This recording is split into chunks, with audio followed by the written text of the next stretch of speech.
Hər kəsə salam, mən Humay müəlliməm. Onlayn təhsillə bağlı B1 səviyyəsində olan bu esseyi gəlin bir yerdə tərcümə edək. Onlayn təhsil çox faydalıdır. Cümlənin mübtədası onlayn təhsil. Çox faydalıdır cümlənin xəbəri. İsmi xəbərli cümlə olduğuna mübtəda ilə xəbərin arasında to be, yəni əmzar işlədəcək.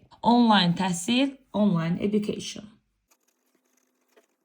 Onlayn təhsil üçüncü şəxsin təkində olduğuna görə is ilə işlənir.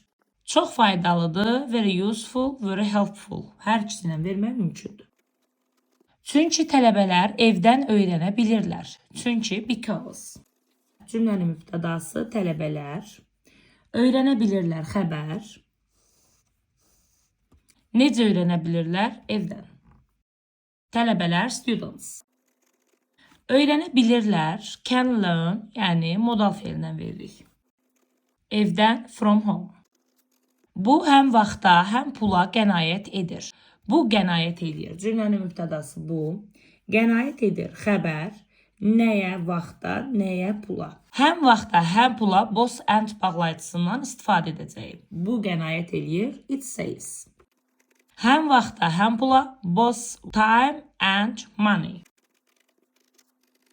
Və tələbələr özlərini daha rahat hiss edirlər. Və and. Tələbələr hiss edirlər. Tələbələr cümlənin mübtədası.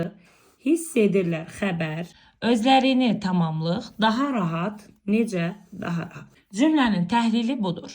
Lakin biz ingilis dilində hiss etmək feili feel feili ilə verdiyimizə görə özlərini sözünü demək ehtiyac yoxdur. Daha rahat, more comfortable. Biz feel feilindən sonra zərf deyil, sifət işlədirik. Çünki feel bağlayıcı feildir.